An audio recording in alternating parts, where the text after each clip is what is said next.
우리가 광야를 지나며라는 주제를 가지고 계속 말씀을 이제 나누고 있는데, 뭐 계속은 아니고 이제 오늘 두 번째 시간인데, 광야를 지날 때에 중요한 게 있죠. 광야가 뭔지 우리가 알아야 광야를 어떻게 지날지, 또 광야를 잘 지나고 있는지 우리가 알 수 있다고 생각을 합니다. 광야라는 히브리어가 한번 따라 하실까요? 미드바르.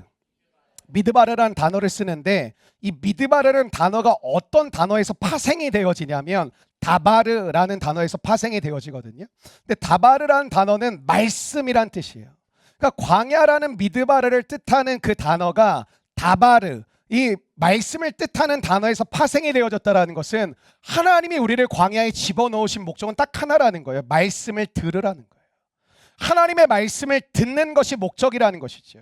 여러분, 오늘 신명기 말씀 이후에 이제 다음 성경이 여호수아잖아요. 여호수아 이제 약속의 땅 가나안 땅에 들어가는데, 이제 신명기가 뭐죠? 약속의 땅에 들어가기 전에 바로 직전 타임이죠. 아직 광야인데, 이 신명기는 세 번의 모세의 설교를 기록한 책입니다. 성경입니다. 그러니까 세 번의 설교를 기록했다라는 건, 설교는 뭐 하는 거죠? 듣는 거잖아요. 하나님이 약속의 땅에 입성하기 전에 다른 거 시키시지 않고 다 모여라, 그리고 다 들어라. 뭘 들으라는 거예요?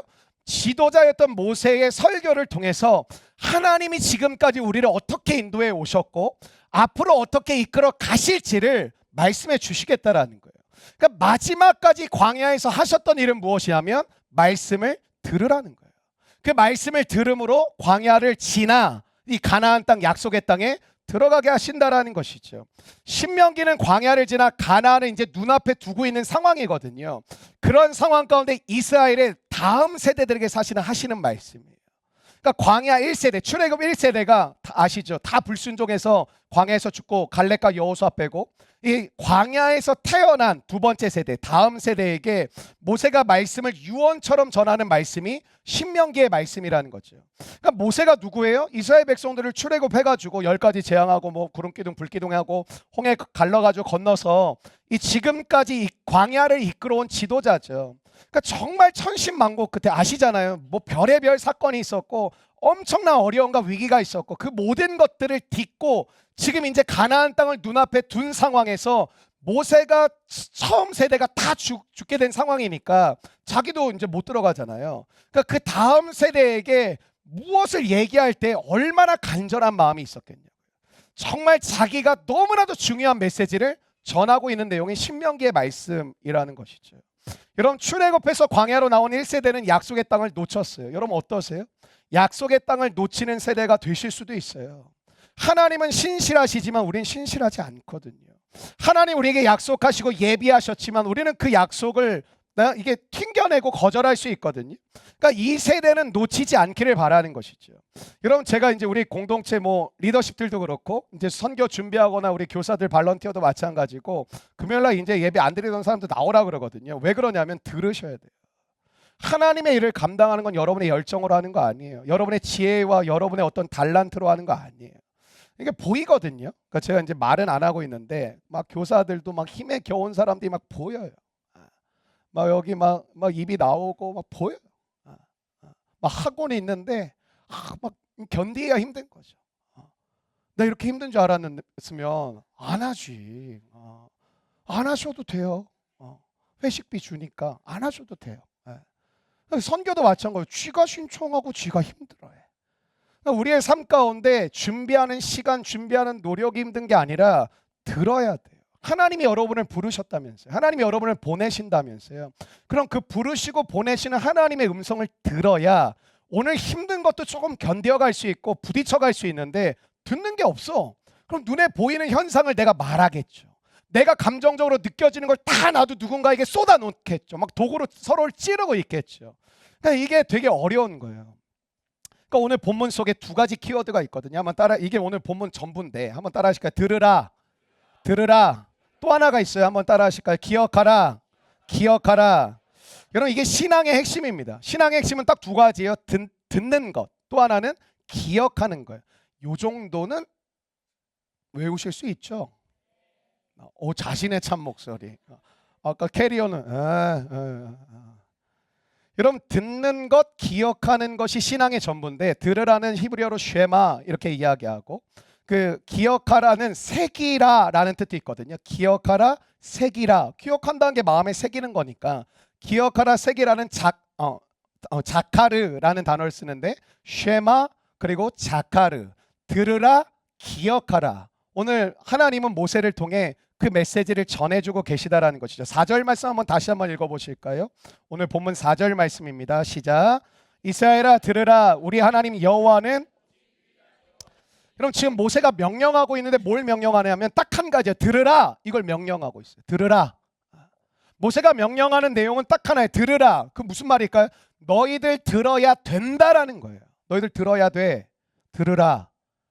이런 출애굽 1세대, 앞선 세대, 그러니까 이 갈렙과 여호수아 말고 다 죽게 된 이유가 무엇이냐면 듣지 않았다라는 것이죠. 뭐를? 하나님의 말씀을.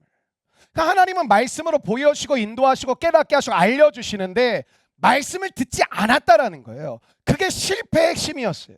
그러니까 모세가 그 다음 세대들에게 간절하게 얘기하고 있는 거죠. 유언처럼 말하고 있는 거니까 너희들이 꼭 붙잡아야 될 게 있는데 그건 뭐냐면 들으라는 거예요. 들으라. 앞선 세대의 실패의 이유가 뭐냐? 듣지 않았다. 그 말은 듣는 게 쉽지 않다라는 거예요. 여러분 이 시간 설교 말씀을 듣고 계시지만 사실은 그 들은 말씀이 여러분의 행함으로 순종함으로 나오기까지는 쉽지 않으시죠. 사실 잘 들으면 끝나는 문제거든요. 우리의 신앙이라는 게, 삶이라는 게. 근데 잘 듣지 않았다라는 거예요. 무엇을 들어야 되는 거죠? 하나님의 말씀을. 그러니까 우리의 신앙이 뭐냐? 복잡한 게 하나도 없어요. 신앙의 핵심은 듣는 거예요. 듣는 거. 여러분 우리가 생각하고 우리가 계획하고 우리가 열심히 하고 우리가 되게 중요하잖아요. 삶을 살다 보면 내가 열심히 하고 내가 계획하고 내가 생각하고 내가 준비하고 너무 중요한데 성경이 이렇게 얘기해요. 중요하지 않다고 얘기해요. 하나도 중요하지 않아. 하나님의 말씀을 들어야 돼. 이걸 얘기해요. 여러분 오늘도 열심히 신앙생활, 여러분 금요일날 이 저녁에 오시는 분들 뭐 대단하신 거죠. 세종에서와 남양주에서 일산에서와 뭐 김포에서와 우리 교회 지역 교회가 아니에요. 이러다가 일본에서도 오고 중국에서도 오겠어요. 근데 열심히 예배하고 열심히 사역하고 봉사하는 분들 가운데 기쁨이 없고 힘들기만 한 이유가 무엇일까요? 지쳐서? 아니에요. 듣지 않고 있는 거예요. 그러니까 듣는 일에 실패하면 그 다음엔 기대할 게 없어요. 많은 형제와 자매들이 믿음 좋은 사람을 만나길 원해. 내가 봤을 때 하나도 볼 줄 몰라요. 그러니까 남자는 그냥 예쁘면 믿음도 좋은 거더라고 보면은. 이상형이 뭐 예쁜 여자예요. 그거밖에 없어 남자는. 그러니까 남자를 만드시고 여자를 왜 만들었을까요? 하나님이 크게 실망하신 거예요. 남자가 이럴 줄 몰랐어. 난 온전히 창조했는데 대갈통이 비었어. 그래서 하나님이 그 다음 창조물 여자 그 고귀한 겁니다 자매들이. 선지자들에게 끊임없이 구약시대 때 선지자를 세우셔서 하나님 예언자를 세워 외치잖아요. 선지자들이 외쳤다는 건 무슨 뜻이죠? 들으라는 거야. 들으라. 이사야 28장 23절 한번 자막을 통해 같이 읽어보실까요? 시작. 너희는 귀를 기울여 내 목소리를 들으라. 이런 시편 1편에 복 있는 사람 이거 나오는데 좋아하시는 분들 많으시죠. 복 있는 사람은 어떤 사람이냐? 여호와의 말씀을 즐거워하고 그 율법을 주야로 묵상하는 자. 그게 복 있는 사람. 하나님의 말씀을 끊임없이 듣는 사람을 성경은 뭐라고 얘기하냐면 복 있는 사람이라고 이야기해요. 여러분 잘 들으면요. 사실은 저는 하나님이 우리를 준비하신 축복이 굴러 들어온다고 믿습니다. 못 믿는 분들 어쩔 수 없고요. 근데 문제는 듣는다고 다 듣는 게 아니라는 것이죠. 귀로만 듣는 사람이 있고요. 어떤 분들은 영혼으로 들을 수 있는 분들이 있어요. 어떤 사람은 설교자가 말하는 내용만이 아니라 그 설교를 통해 하나님의 마음까지도 듣는 사람이 있어요. 그래서 설교자의 설교를 통해 하나님이 이 말씀을 내게 왜 하시는지를 들을 수 있는 사람들이 있다고 생각을 해요. 그러니까 말씀에 귀를 기울이다 보면 말씀에 빠져 들어갈 수밖에 없어요. 어떤 분들은 말씀을 듣는데 집에 에어컨 켜고 왔나? 문 열어놓고 온 것 같은데? 훔쳐갈 거 없잖아요. 자꾸 딴 생각하는 거. 딴 생각하는 게 중요한 게 아니라 말씀에 머물질 못하는 거예요. 하나님의 말씀이 들려지는데 그 말씀에 머물고 그 말씀을 집중하고 그 말씀을 알아가고 깨달아가야 되는데 그 말씀에 머물 수 있는 힘이 없는 것이죠. 여러분, 설교자의 말씀을 통해 우리는 하나님의 음성을 듣습니다. 어떤 경우에는 듣고 있지만 안 되는 거예요. 왜? 내 안에 많은 소리가 이미 있기 때문에. 듣고 싶은 것만 듣는 것이죠. 여러분, 이집트의 바로왕에게 하나님이 뭐라고 해요? 너는 강팍하다 이렇게 얘기하잖아요. 강팍하다가 무슨 뜻인지 아세요? 귀가 막혔다, 그런 뜻이에요. 왜 강팍했을까요? 말씀을 못 듣는 거예요. 하나님의 음성을 못 듣는 거예요. 귀가 막혔다. 그러니 너의 마음이 강팍하다. 이렇게 얘기하시는 거예요. 어떤 사람은 잘못된 사상과 잘못된 지식과 잘못된 경험의 세계 속에 사는 사람들이 있어요. 완전한 자기 고집과 자기 아집으로 똘똘 뭉쳐져 있어서 이런 사람이 이래요. 착해도 뭐가 안 되냐면 무슨 말을 해줘도 듣질 않아요. 결국은 어디로 가냐면 망하는 길로 가요. 듣질 않아요. 아니면 저 정확히 얘기하면 들을 수가 없어요. 우리가 믿음의 세계 안에 들어온다고 얘기를 할 때 하나님의 말씀을 듣기 이전에 우리 안에 잘못된 사상과 잘못된 지식과 잘못된 경험들이 하나님의 말씀으로 깨트려지고 파쇄되어지는 일들을 경험하지 않으면 믿음으로 서기가 어려워요. 여러분, 이스라엘 백성들이 왜 말씀을 잘 듣지 않으려고 했죠? 그들은 이전에 자신의 삶의 방식을 고집했어요. 그러니까 의외로 누가 힘드냐면 착하고 성실한 사람. 예수 믿기 이전에도 착하고 법 없이도 살아갈 만한 성실한 사람, 책임감 있는 사람. 이 사람들이 자신의 삶의 방식을 잘 안 바꾸려고 그래요. 여러분, 이 사람 보세요. 딱 나쁘게 생겼죠. 나쁜 사람은 금방 인정해요. 내가 나쁘다고. 그럼 여러분, 나쁘다고 인정하는 게 믿음의 출발인 거 아시죠? 믿음의 가장 위대한 고백은 뭐예요? 나는 죄인입니다. 그게 믿음의 출발이에요. 하나님을 사랑합니다가 아니라 나는 죄인입니다. 그 고백이 터져 나와야 내게 믿음이라는 것이 회복되기 시작하거든요. 근데 교회를 오래 다녀도 이 고백이 안 터지신 분이 계세요. 나는 죄인입니다. 그냥 머릿속으로 이론적으로 그냥 관념적으로 성경의 그냥 내용을 맞아 그렇지라고 받아들일 뿐인 것이지 내 삶의 깊은 곳에서부터 나는 죄인입니다. 그 고백이 흘러나오지 않는 거예요. 여러분, 내가 죄인이고 내가 부족하고 내가 연약하다는 것이 인정되어야 말씀이 들리거든요. 그리고 말씀을 들은 반응이 뭘까요? 기도가 터져 나오거든요. 말씀과 기도가 꽉 막혀 있는 거예요. 그리고 뭐예요? 성실하게 오늘 분량을 잘해요, 그런 사람들. 근데 그 말씀이 그 사람을 깨트리지 못해요. 그 말씀이 그 사람의 인생을 파쇄하지 못해요. 그러니까 새로운 삶을 만들지 못해요. 왜? 이전에 살아가던 삶을 고집하기 때문에. 여러분, 중요한 게 있어요. 우리는 무엇을 들을 것인가를 분별할 수 있어야 돼요. 한번 따라 하실까요? 무엇을 들을 것인가? 여러분, 오늘날 우리는 영적 소음이 굉장히 매우 심한 시대를 살고 있어요. 무엇이 참 진리인지를 분별하기 어려워졌다라는 거죠. 그래서 사람들이 혼란에 빠져 있는 것입니다. 뭐가 진리고 뭐가 옳은 것이고 뭐가 내가 따라가야 될 말씀인지가 헷갈린다라는 거예요.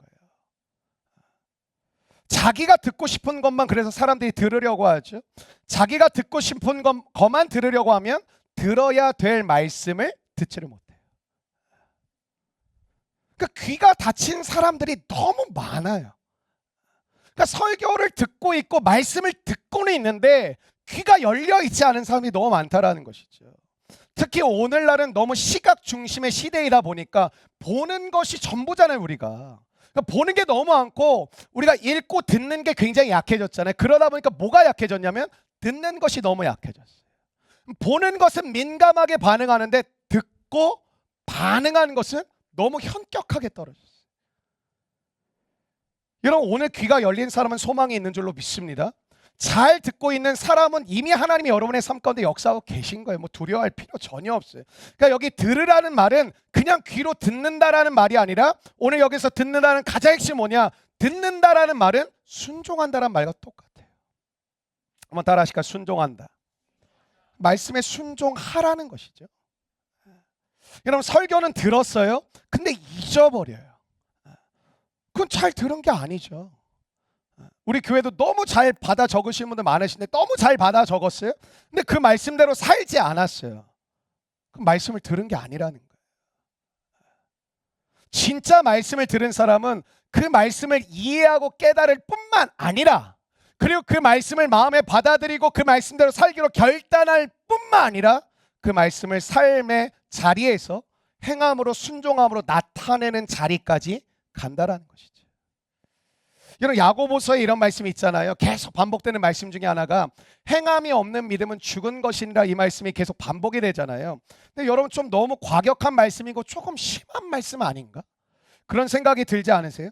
근데 하나님 말씀을 통해 믿음이 생기면 이게 무슨 뜻이냐면 믿음으로 행해야 돼, 행해야 조가 아니라 행할 수밖에 없다란 뜻이에요. 그러니까 여러분 안에 하나님이 주신 말씀으로 말미암아 믿음이라는 것이 생기면 믿음으로 행동할 수밖에 없다라는 뜻이거든요. 그러니까 행함을 선택하는 게 아니에요. 아, 오늘 말씀을 들었으니까 그래 뭐 내가 이렇게 한번 해봐야지, 저렇게 해봐야지, 아 난 또 오늘도 잘 못했네, 아 오늘은 잘 해봤네, 아 오늘은 좋네, 이렇게 할 수 있는 게 아니라 그 말씀이 정말 여러분의 마음의 심령에 새겨지고 그 말씀이 여러분의 삶에 역사하면 그렇게 할 수밖에 없더라는 거예요. 그러니까 어떤 고백을 하시냐면 내가 그렇게 할 수밖에 없어요. 대단하세요, 어떻게 그렇게 하셨어요? 그러면 내가 뭐 어쩌고 저쩌고 아니라 사실 뭐 제가 그렇게 할 수밖에 없었어요. 우리가 행할 수밖에 없었어요. 그럼 베드로가 성령을 받고 나서 뭐예요? 다락방, 마가의 다락방에서 120명의 문도들과 함께 성령 약속하신 성령을 구하죠. 성령을 받았어요. 성령을 받고 나니까 뭐 하냐면 그 다락방에 숨어 있고 갇혀 있을 수가 없어요. 첫 번째 한 게 뭔지, 다락방을 박차고 나가서 광장으로 나가요. 그리고 두 번째 했던 게 뭐냐면 복음을 선포해요. 전파해요. 그 복음을 듣는 사람 중에 많은 사람들이 돌이키고 회개도 했지만 종교인들, 바리새인들이 뭐라고 얘기하냐면 이렇게 얘기해요. 예수의 이름으로 말하지도 말고 가르치지도 마, 이렇게 얘기해요. 근데 베드로가 뭐라고 대답하는지 아세요? 우리가 보고 들은 것을 말하지 아니할 수 없다. 무슨 뜻이냐면 나 믿음이 좋아졌거든, 그래서 하나님께 순종하는 거야가 아니라 나 이렇게 할 수밖에 없어. 그 뒤에 나오면 뭐라 그래요? 너 한 번만 더 말씀 전하면 감옥에 가둔다? 가둬. 난 이렇게 할 수밖에 없어.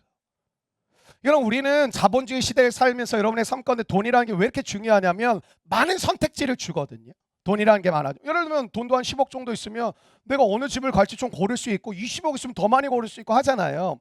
그러니까 여러분 우리의 자본주의 세상을 살아가는 우리에게 능력은 뭐냐면 너에게 얼만큼 선택지가 있어, 그게 많으면 능력이 있는 거고, 내가 갈 수 있는 집이 여기 아니면 저기밖에 없어, 그거는 너가 능력이 없다고 우리가 얘기를 하잖아요. 근데 생각해 보세요. 여러분의 삶 가운데 성경이 이래요. 계속 오직이라고 얘기해요. 오직 예수. 그 the way, the truth, the life. 오직 하나의 길, 하나의 생명, 하나의 진리 얘기예요. 여러분 인생이 4개, 5개 살 수 있습니까? 오늘 하루에 여러분이 2목, 3목을 살 수 있어요? 우리가 걸어갈 수 있는 길은 한 길밖에 없어요. 사실은 여러분의 선택지가 많더라도 결국에 결정하고 걸어갈 수 있는 길은 한 길밖에 없다고요. 그래서 여러분 선택지가 많은 게 왜 때로는 안타까움인지 아세요? 가다가 아니면 금방 포기하고 이 길 가보면 되지 뭐. 근데 오직 한 길밖에 없어요. 그 길 외에는 갈 길이 없어. 그게 불행한 게 아니에요. 그냥 그 길만 가면 되는 거예요. 그 진리만 붙들면 되는 거예요. 그 생명만 믿고 따르면 되는 거거든요. 근데 우리는 그렇게 생각하지 않는다라는 거예요. 많은 선택지 중에 내가 결정하는 것이 능력 있고 좋고 내가 뭔가 되었다고 생각하는 것이죠. 성경 얘기해요. 너가 걸어가는 길은 오직 유일한 한 길이라고. 하나의 진리밖에 없고 하나의 생명밖에 없다고. 여러분 그 길을 걸을 때 뭐 다른 길 갈 거 있습니까? 그냥 이 길 가는 거예요. 뭐 죽거나 사나 되나 안 되나 그냥 내가 승부 볼 길은 이 길밖에 없어요. 내가 붙들 기준은 이 진리밖에 없어요. 내가 붙들 생명은 하나님이 내게 허락하시는 생명밖에 없어요. 그게 우리의 삶 가운데 허락된 인생인 줄로 믿습니다. 여러분 이스라엘 백성들이 불과 열흘 정도면 그 이집트에서 출애굽해가지고 열흘 정도면 가나안 땅에 들어갈 수 있는 거리였거든요. 근데 여러분 아시는 것처럼 가나안 땅을 40년 동안이나 들어가지 못했어요. 불과 열흘 길이면 갈 수 있는 것을 40년이 걸렸어요. 여러분 이건 무엇을 이야기하냐면 듣지 않는 것에 대한 대가가 얼마나 큰지를 보여주는 거예요. 하나님의 말씀을 듣고 안 듣고가 여러분의 선택이신 것 같잖아요. 근데 그 말씀을 듣지 않았을 때의 대가가 얼마나 큰지, 열흘 길이면 들어갈 수 있는 곳을 40년 걸렸다니까요. 여러분 우리의 삶에도 단 하루면 끝날 일인데 어떤 사람은 한 10년이 걸리는 분도 있어요. 목회를 하다 보면 그게 느껴지잖아요. 이거 뭐 하루 이틀 딱 결정하고 가면 되는 일인데 계속 민기적 난 잘 모르겠어. 난 믿음이 없는 것 같아. 뭐 기도가 안 돼. 뭐 예배를 드려도 집중이 안 되네. 난 그렇게 살아가 아직 믿음이 없는 것 같아.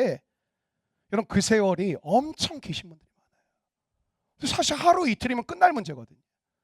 한 10년 걸리는 분들이 있고요. 한 일주일이면 끝날 믿음의 과제인데 한 20년 걸리는 분들이, 그러니까 평생에 걸쳐 이스라엘 백성처럼 열흘이면 순종하고 열흘이면 들어갈 수 있는 길인데 40년 걸리는, 평생의 인생이 돌고 돌고 도는 거예요. 그럼 제가 제일 가까운 우리 지체들한테 상담할 때 제일 많이 하는 얘기가 뭐냐면 견뎌라, 버텨라, 그 자리를 지켜라, 이거 제일 많이 얘기하거든요. 다른 방법이 없어요. 조금 힘들어서 옮기고, 조금 눈에 안 보여서 다른 거 선택하고, 난 기도하고 막 하나님 의지했는데 뭐 가정에 변화가 없고 내 삶에 변화가 없고 막 관계가 계속 꼬이고, 그래가지고 우리는 자꾸만 포기하거나 다른 길을 선택하잖아요. 어차피 나중에 또 그 자리에 와요. 믿음이 뭐라고 했어요? 에무나, 버팀, 견딤. 잘 버티는 게 은혜고 잘 견디는 게 능력이에요. 여러분 교회 사람들 거의 비슷해 보이잖아. 근데 여기 딱 두 부류는 아니거든요. 계속 견디고 버티고 그 자리를 지켜가는 사람들이 있어요. 이 예배의 자리도요. 어떤 사람은 결혼을 하든 출산을 하든 뭐 취업을 하든 뭐 병이 생기든 아프든 좋든 기분이 뭐 날아가든 뭐 무너지든 뭐 계속 그냥 어떤 상태도 있는 사람들이 있어요. 근데 제가 느끼는 게 뭐냐면 그 사람의 삶이 가요. 근데 어떤 사람은 자기가 결정하는 거, 뭐 이래서 먹고, 그 합리적이죠 사실은. 그럴 수 있고. 근데 계속 그 자리를 왔다 갔다 했다 안 했다 하잖아요. 나중에 보면 계속 그 자리에 있어요. 여러분 우리의 삶에 듣지 않음이라는 것이 불순종이잖아요. 그러니까 왜 불순종했죠? 그들은 하나님의 말씀을 알아듣지 못했다라는 거예요. 여러분 이스라엘 백성이 듣지 못했던 거 안에는 그들 안에 완악함이라는 게 있었거든요. 거절하고 저항하는 거죠. 하나님의 말씀은 거절하고 저항하고, 또 믿음의 사람들이 막 조언해 주는 거 다 저항하고 거절하고, 뭐 사실 뭐 목사가 전문가잖아요. 뭐 얘기해 줘도 그냥 저항하고 거절하고. 그러니까 이집트에서 노예 생활하던 동안에 뭘 배웠죠? 하나님께 불순종한 게 몸에 배어 있었거든요. 안 바뀌는 거예요. 여러분 불순종이라는 건 하루아침에 생기는 거 아닙니다. 하루하루 짜곡짜곡 쌓여서 나중에 완악해지는 겁니다. 순종의 걸음도 어렵죠. 하루하루 쌓여서 나중에 확 열려있고, 그러니까 주님이 말씀하시면 뭐 질문이 없어요. 가겠습니다. 해보겠습니다. 주님 제게 맡겨주신 거 영광으로 알고 뛰어보겠습니다.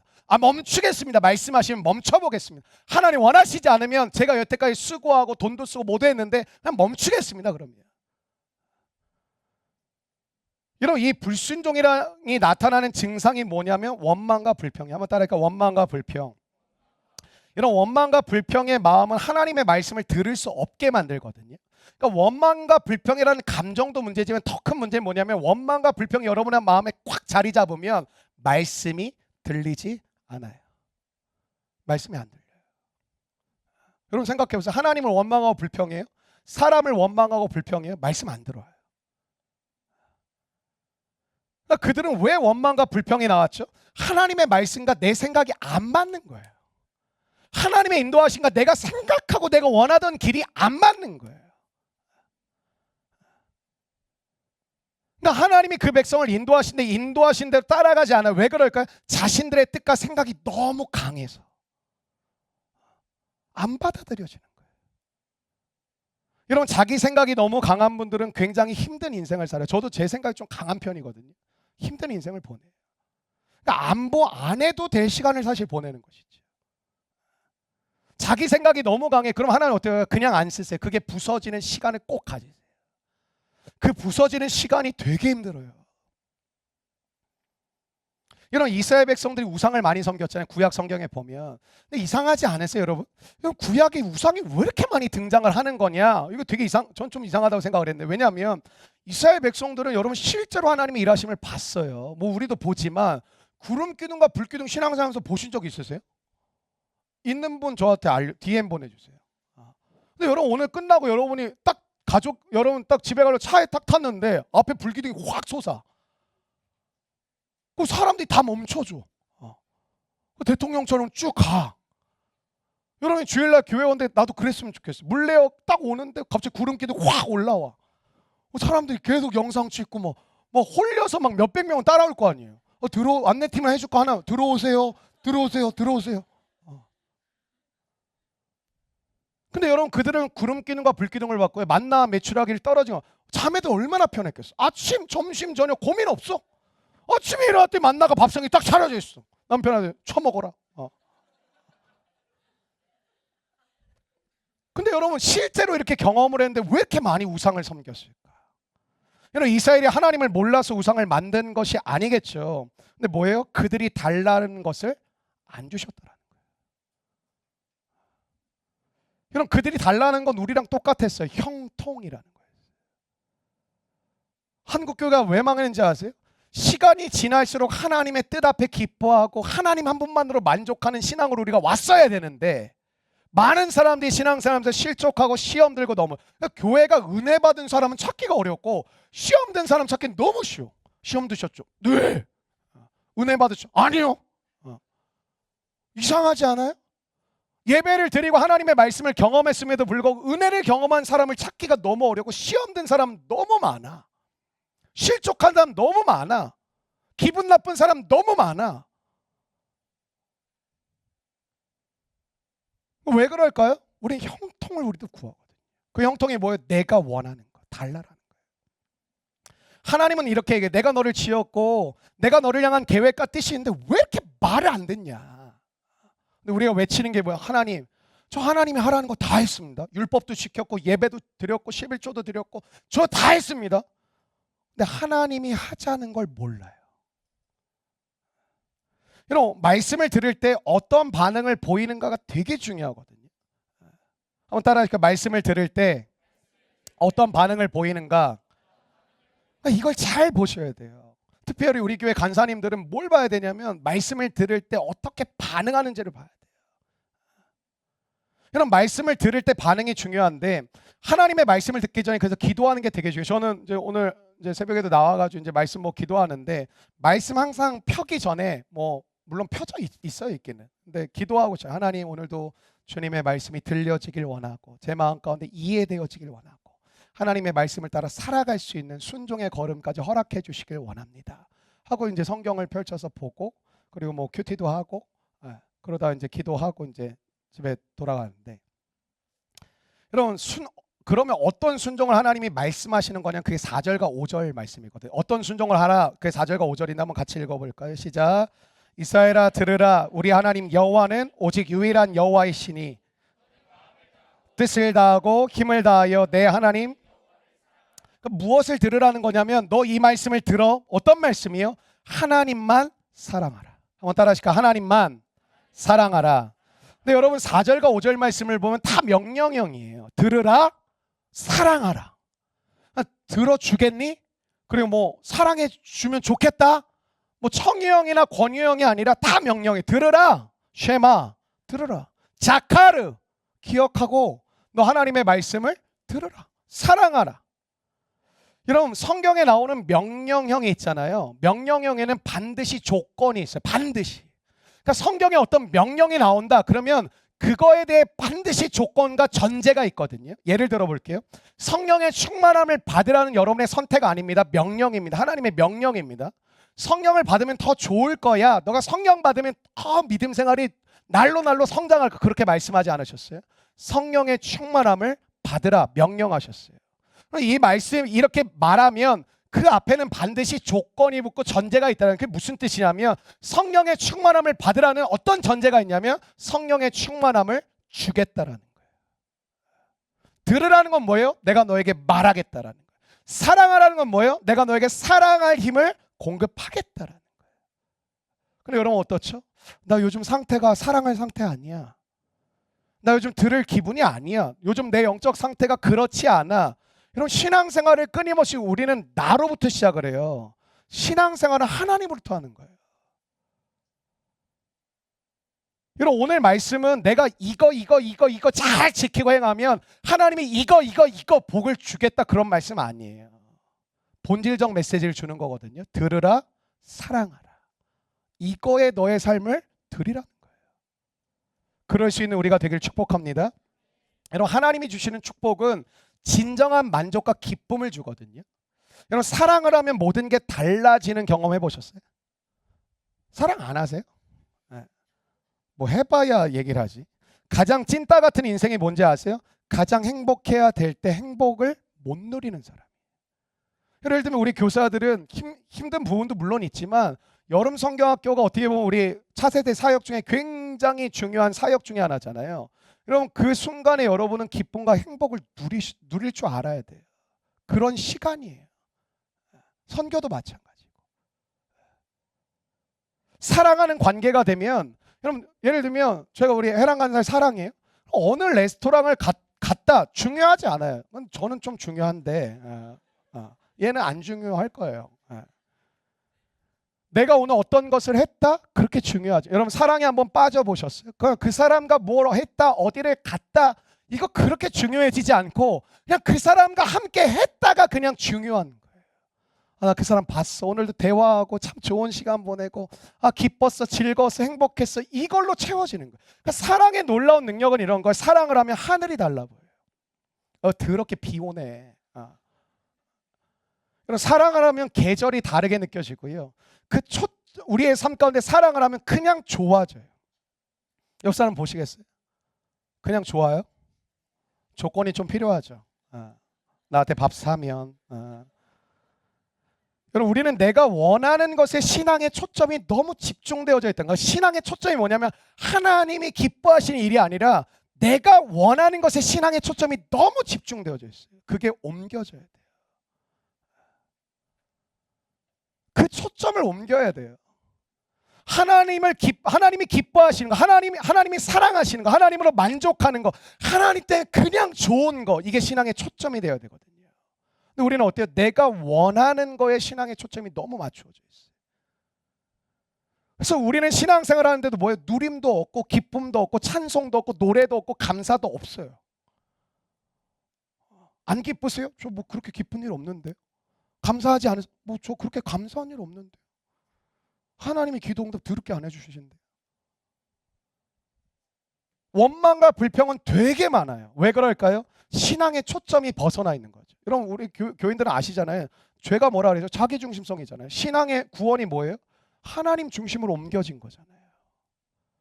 근데 그게 안 옮겨지면, 초점이 안 바뀌면 신앙생활이 어그러진다니까요. 여러분, 우리는 왜 말씀에 귀를 기울여야 되느냐? 하나님을 더 사랑하고 그 하나님을 더 잘 섬기게. 그러니까 여러분이 성경을 보시고 큐티하실 때도 왜 말씀 보고 왜 기도하고 왜 큐티하십니까? 제가 하나님을 더 잘 사랑하고 더 잘 섬기고 싶었어요. 왜 공부하고 왜 직장생활을? 제가 하나님을 더 사랑하고 더 하나님을 잘 섬기기 위해서요. 초점이 바뀌셔야 돼요. 왜 선교? 제가 하나님을 더 사랑하고 하나님을 더 잘 섬기기 위해서요. 왜 성경 공부 신청하셔요? 제가 하나님을 더 사랑하고 하나님을 더 잘 섬기기 위해서요. 여러분, 우리는 끊임없이 이래요. 하나님을 사랑하는 삶 자체가 복인 줄로 믿습니다. 근데 내가 복을 구해서 복이 주어지는 게 아니라니까요. 여러분, 복을 구하지 말고 하나님을 구하는 마음이 되길 축복합니다. 하나님을 온전히 사랑하는 그 삶 자체가 복이에요. 여러분, 저는 이게 믿어졌으면 좋겠어요. 여러분, 다 아멘 하실 거 아죠? 아멘 하지 마세요.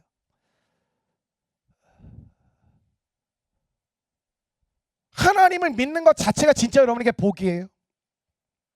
오늘 이 밤에 하나님이 여러분에게 내가 너를 쓰겠다 그러면 저요? 하나님, 옆에 간사님 준비되어 있는 것 같습니다. 가라 하시면 갈 것 같습니다. 저는 아직 준비가 안 된 것 같습니다. 하나님, 그 이사야는 주여 나를 보내서, 우리는 그러잖아요. 주여 죄를 보내소서. 뭐 쓸까봐 두렵고 보낼까봐 두렵고. 우리 베드로잖아. 여기가 좋사오니. 여러분, 무엇이 복이에요? 하나님을 사랑하는 삶 자체가 복이거든요.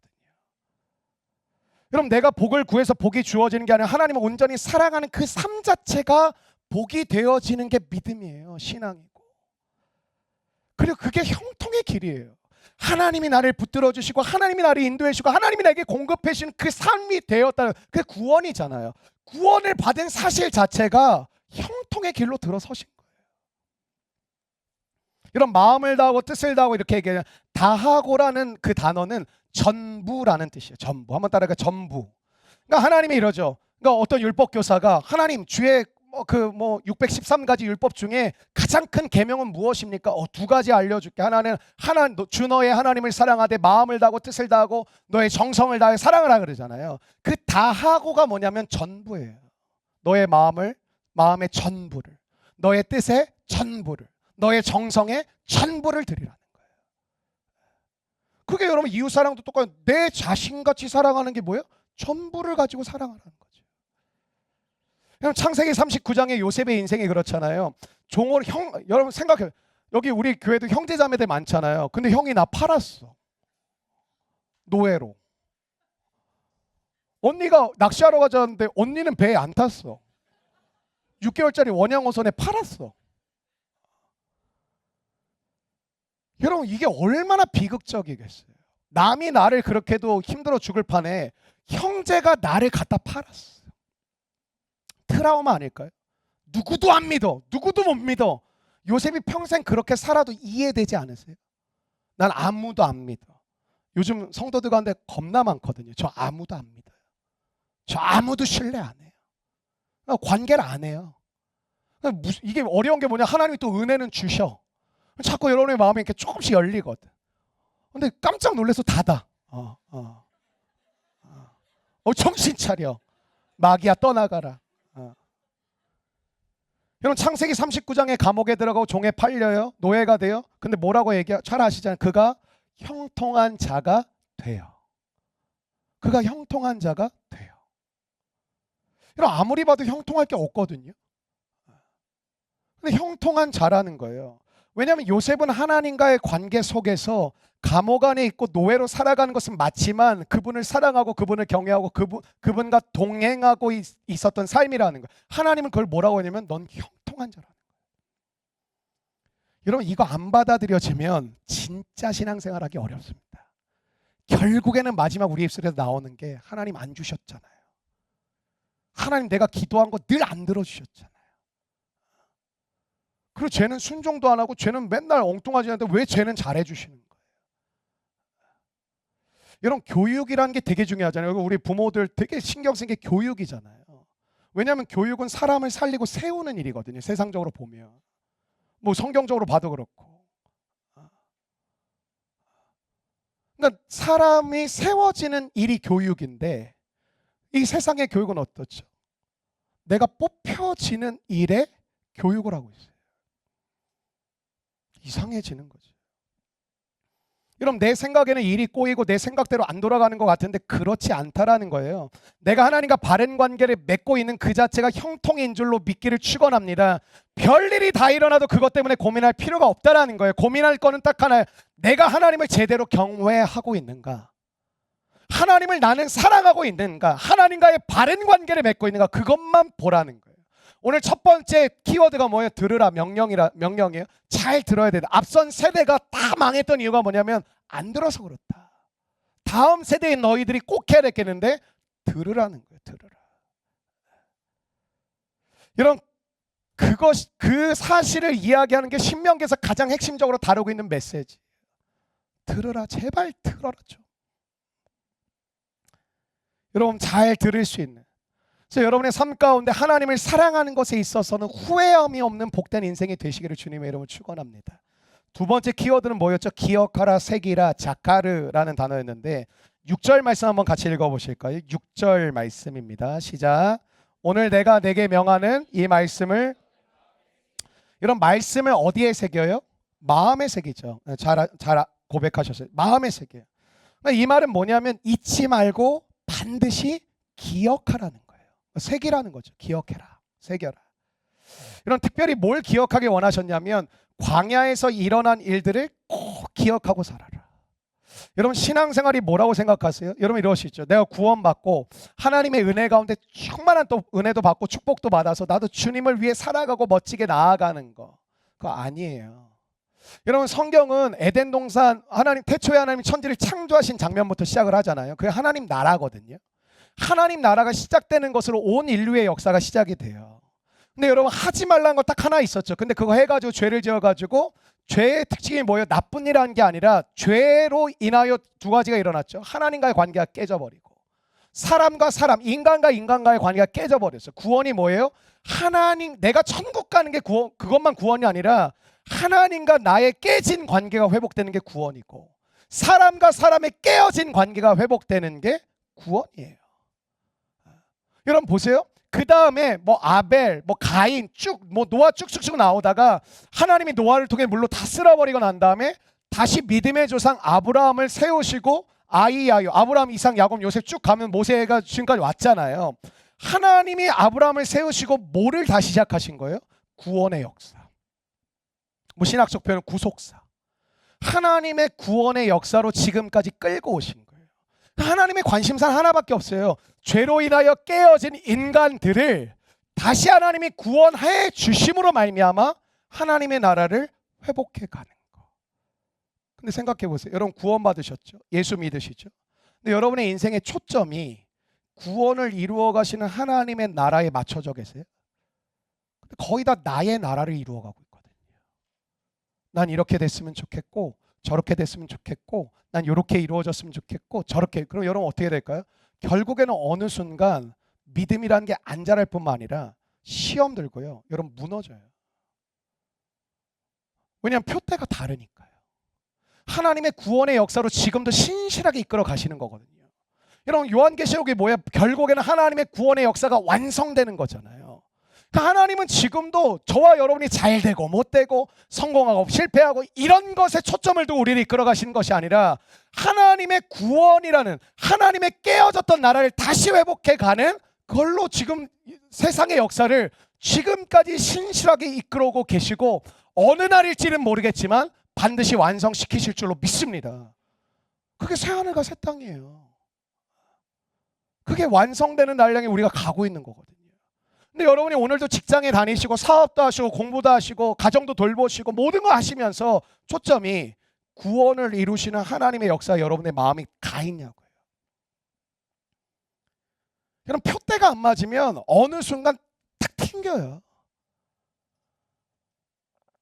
여러분 그래서 부모 세대에게 명령하신 말씀이 7절부터 9절까지 말씀이거든요. 부모 세대에게, 앞선 세대에게. 한번 7절부터 9절 같이 읽어보겠습니다. 시작. 내 자녀에게 부지런히 가르치며 집에 앉았을 때에든지 누워있을 때에든지 일어날 때에든지 이 말씀을 강론할 것이며 너는 또 그것을 내 손목에 매어 기호를 삼으며 내 미간에 붙여 표로 삼고 또 내 집 문설주와 바깥문에 토라라고 그래가지고 그 유대인들 보면 여기에 이렇게 네모난 박스 같은 걸 여기다 묶고요. 손에 이제 말씀이 기록된 이 신명기 6장 이 말씀이 기록된 말씀을 묶고 막 이렇게 보고 이렇게 하거든요. 난 유대인으로 안 태어난 게 너무 감사해. 나 그거하고 밖에 못 나가 내 성격상. 못해. 모자 써야 돼.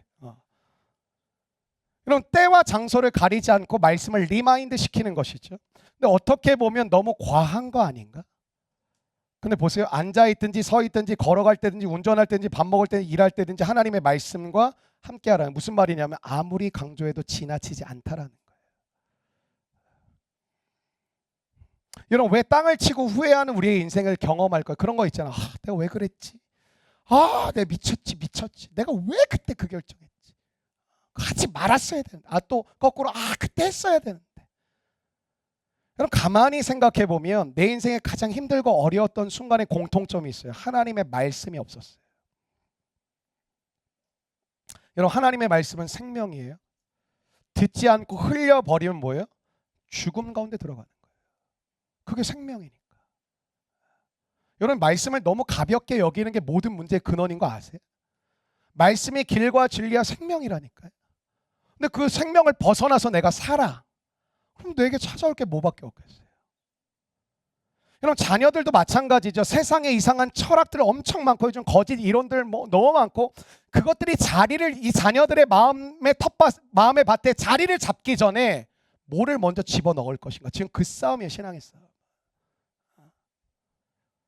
청년의 때 또 더 나이가 드셔서 장년의 때 왜 변화되기 어려우면 이미 너무 많은 것들이 자리를 잡고 뿌리를 내리고 있어.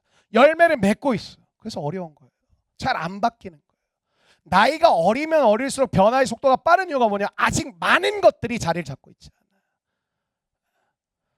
그러니까 누가 먼저 무엇을 집어넣느냐의 싸움이 신앙교육이거든요. 그러니까 잘못된 것이 들어가면 그 다음에 다른 것이 들어가기가 쉽지 않아요. 여러분 집에 곳곳에도 말씀을 붙여놓으세요. 또 너무 과하게 막 성경책 막 뜯어가지고 막 붙여놓고. 여러분 그 말씀을 보고 느낄 수 있도록 해야 돼요. 여러분 집안에 큐티책 있으시죠? 지난달 거 말고. 여러분 집안에 하나님을 느낄 수 있게 하는 게 뭐가 있어요? 하나님을 기억나게 하는 거. 여러분 제가 이제 신방을 다녀보면 그 가정에 뭘 중요하게 여기는지 금방 드러나요. 대부분 이제 거실에 딱 들어가면 거의 뭐가 자리 잡고 있냐면 그 보좌에 큰 TV가 자리를 잡고 있어요. 그 보좌 중심으로 우리 그 집에 있는 사람들은 어떻게 해요? 그 임재 앞에서 입을 쫙 벌리고 재밌다. 여러분 자녀에게도 집의 환경 속에서 아이의 영혼을 사로잡고 있는 게 뭔가를 볼 수 있어요. 그러니까 아이가 인생의 터널을 통과할 때 부모가 얘기한다고 됩니까? 떠오를 수 있는 게 뭐겠느냐. 이게 중요한 거죠. 보세요. 똑같이 신앙생활하고 있는데 누군가는 힘들면 기도하는 분들 계시거든요. 근데 누군가는 힘들면 끊었던 술을 먹는 분도 있고요. 그냥 집에서 계속 주무시는 분도 있고요. 그냥 모르겠다고 그냥 갑자기 해외여행 가고 국내 여행 가고 그냥 모르겠다고 그냥 갑자기 돌발 행동하는 분들이 있어요.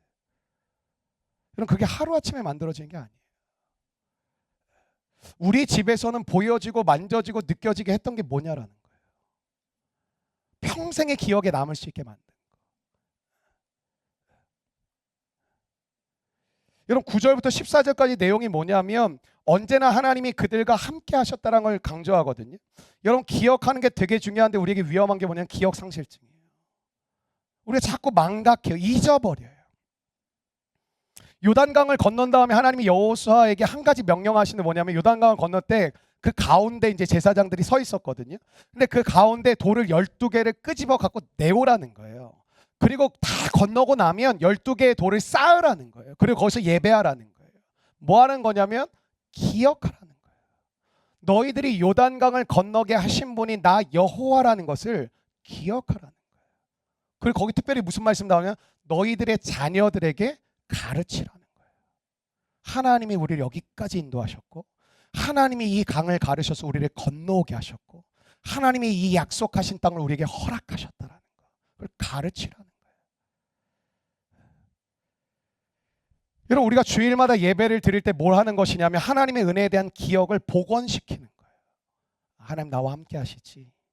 하나님이 나를 붙들고 계시지. 하나님 나를 돕고 계시지. 그래서 설교가 뭐냐면 하나님이 행하신 일들에 대해서 저는 여러분의 기억을 복원시키는 사람이에요. 잃어버렸던 은혜들 다시 물밀듯이 여러분의 심령 가운데 들어갈 수 있도록 말씀을 전하는 거예요. 그래서 신앙은 뭐냐면 기억력이거든요. 한번 따라가. 신앙은 기억력. 무엇에 대한 기억이? 하나님에 대한 기억이에요. 나에게 지난날 주셨던 하나님의 은혜를 잊지 않는 거, 기억하는 거. 신앙이 좋다라는 건 뭐예요? 하나님과 하나님의 역사를 기억하고 사는 거. 비록 내가 지금 어려움 중에 휩싸여 있을지라도 그 하나님이 하신 일들을 기억할 수 있다면, 그것을 신뢰하고 나아갈 수 있다면 오늘도 승리하게 하실 줄로 믿습니다. 여러분 그러므로 신앙의 좋은 추억을 가지고 있는 것은 굉장히 좋은 영적인 자산이에요. 여름 성경학교에 참여하신 분들은 또 하나의 영적 추억을 꼭 가지셨으면 좋겠고, 선교 가시는 분들도 꼭 하나의 영적 추억, 지혜로운 분들은 내가 이번에 뭐 여러 상황 가운데 못 가시면 그 보내는 자로서의 추억을 만드는 게 되게 중요한 거예요.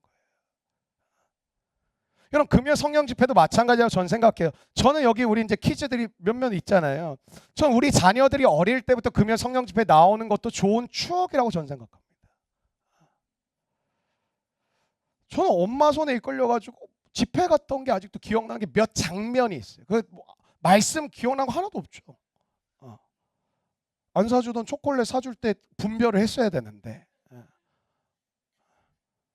근데 아직도 제가 여의도 광장에 그 바닥에 앉아서 수없이 많은 사람들이 막 울부짖는 그 장면이 아직도 제 머릿속에 딱 어떤 사진처럼 기억나는 장면들이 있고, 어떤 집회에 내가 끌려갔던 것 같은데, 근데 막 사람들이 막 울고 부르짖고 기뻐하고 막 찬양하는 모습이 내 머릿속에 기억나는 장면들이 있어요. 이건 그냥 데리고 오는 거예요. 옆에 재우더라도 데리고 나오는 거죠. 그리고 엄마와 함께 손을 잡고 밤중에 이 철회에 나와서 기도하고 엄마가 막 주여 하는데 쥐도 옆에서 얼떨결에 주여 하는 거예요. 자다가 깨다가 자다가 깨다가 그 무의식 속에 깊이 새겨지는 것이 있을 줄로 믿습니다. 뭐 자꾸 물어봐. 애들이 다 뭐 어떻게 해? 당신도 이해를 못하는데 뭐 애가 어떻게 해?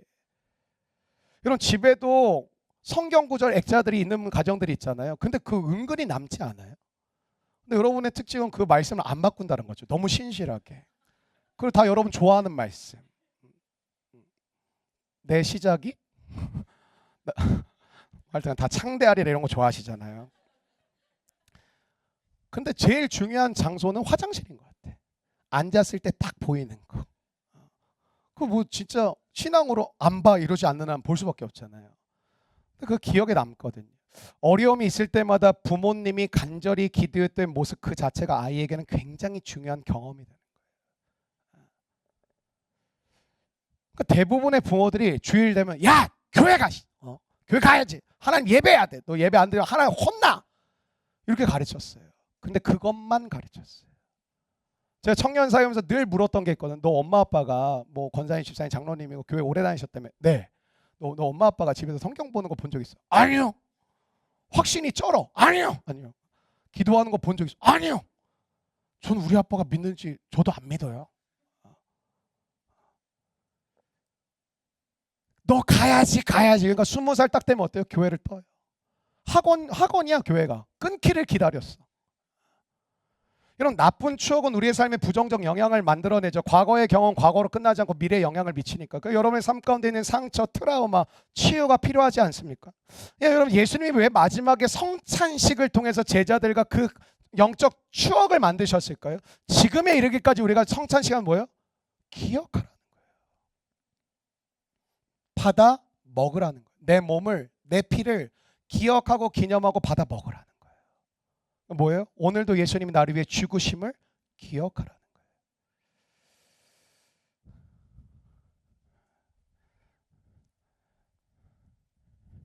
그러므로 여러분 하나님의 말씀에 귀를 기울이십시오. 그리고 하나님이 내리신 은혜를 잊지 마십시오. 하나님 우리를 내버려 두지 않으실 줄로 믿습니다. 여러분 말씀 정리할게요. 신명기 전체에서 주시는 메시지가 이런 거거든요. 난 너에게 복을 주길 원해. 근데 그 메시지가 이루어지기 위해서 두 가지 키워드를 주세요. 들으라. 또 하나는 뭐예요? 기억하라. 근데 여러분 오늘 말씀하신 것처럼 내가 잘 듣고 잘 기억하면 돈도 주시고 못도 주시고 못도 주시나 보구나. 그거 아니라고요. 하나님과 사랑의 교제를 나누는 것 자체가 내게 큰 복이고 하나님과 함께 길을 걸어갈 수 있는 것 자체가 내가 믿음의 큰 축복을 받았음을 누리시기를 주의 이름으로 축복합니다. 여러분 우리 자주 이런 생각에 빠지지 않나요? 난 아무것도 아닌 것 같아. 난 아무것도 아니다. 이런 생각에 빠지신 분들이 적지 않으신 것 같아요. 난 아무것도 아닌 것 같아. 사람들이 나 다 안 좋아하는 것 같고 난 쓸모도 없는 거 필요도 없는 내가 없어져도 사람들이 날 찾지도 않겠지 뭐 이런 아주 밑바닥까지 떨어진 분들 되게 많거든요. 세상은 어떤 메시지를 주죠? 넌 남보다 나은 게 뭐냐? 이걸 계속 물어요 여러분에게. 너는 다른 사람보다 나은 게 뭐가 있어? 이걸 묻는다고요. 세상은 남보다 나은 어떤 것이 너를 인정받게 해줄 거고 너를 사랑받게 만든다고 메시지를 주거든요. 그래서 여러분에게 계속 물어요. 넌 남보다 나은 게 뭐야? 라고 계속 물어요. 그러니까 우리가 컴플렉스가 되게 많거든요. 학벌, 외모, 성격, 어떤 가정, 배경, 부모님, 자녀. 이런 성경은 뭐라고 말하냐면 우리의 어떠함이 아니라 하나님의 측량할 수 없는 사랑이 오늘도 죄인인 우리를 붙들고 계시다고 얘기해요. 그 사랑이 우리와 함께하고 있다는 그 놀라운 위대한 메시지가 여러분의 안에 머물 줄로 믿습니다. 저와 여러분에게 필요한 게 있습니다. 뭘까요? 하나님을 두려워하는 거예요. 여러분 경외한다는 뜻은 love and fear거든요. 두려움과 사랑이 같이 가는 거예요. 너무 사랑하는데 두려워. 너무 좋은데 두려워. 여러분 사랑하는 사람에게는 무례에 행하지 않습니다. 그 사람 말 한마디 한마디에 집중합니다. 여러분 하나님 앞에 그렇게 살아가십니까? 그분께 무례에 행하지 않고 그분의 말씀 한마디 한마디에 집중하냐고요. 하나님의 말씀 앞에 거룩한 두려움이 있으십니까? 두려움이 없다면 그건 신앙생활이 아니죠. 그건 내가 주인 된 거죠. 하나님에 대한 두려움은 깊은 사랑에 근거하고 있다는 거죠. 하나님이 우리를 버리지 아니하시고 우리와 함께 하셔서 우리를 품어주시고 사랑하시는 거예요. 물론 인생을 살다 보면 답답할 때가 너무 많죠. 어디로 가야 되나? 무엇을 향해 가야 되나? 참 마음이 답답하실 때가 있죠. 저도 그래요. 그때마다 하나님의 음성에 귀를 기울이셔야 돼요. 우리를 단 한 번도 홀대하지 않으시고 우리를 존귀히 여기시고 우리를 가장 사랑하신 하나님의 그 놀라운 사랑이 우리 가운데 머물러 있는 줄로 믿습니다. 여러분, 광야에 방황하던 삶을 이제는 끝내라는 거예요. 여러분 보세요. 아무리 힘들고 어려워도 이스라엘 다음 세대가 왜 광야를 지나 가나안 땅을 밟았는지 아세요? 그들은 하나님의 약속하신 구름 기둥과 불 기둥을 벗어나지 않았어요. 전 수도 없이 봤어요. 우리 교회 주신 놀라운 능력이 뭐냐면 다 뒤집어져요. 일단 오면은 다 변화가 돼. 근데 그 다음이 있는 사람이 있고 그 다음이 없는 사람이 있어요. 왠지 아세요? 안 하던 짓을 하려니 너무 힘들거든요. 난 여태까지 관계가 다 깨어졌었어. 근데 안 하던 관계를 하려니 뭐 처음엔 너무 신나고 기대가 됐고 막 하나님의 사랑이 흘러 넘치니까 막 너도 좋고 너도 좋고 너도 좋았는데 어떤 일정 시간이 딱 지나가니까 갑자기 다르게 보이고 미워 보이고 싫어 보이고 나쁘게 보이고 하나도 흠결이 없게 느껴지는 막 안 좋은 게 너무 많이 보이는 거야. 그게 진짜 싸움이 시작된 거거든요. 뭐 어떻죠? 대부분의 사람이 그 시간 하나님의 음성에 귀를 기울이고 주님의 은혜를 사모하는 게 아니라 자기 힘으로 견디다가 못하면 못해. 떠요. 뜬다고요.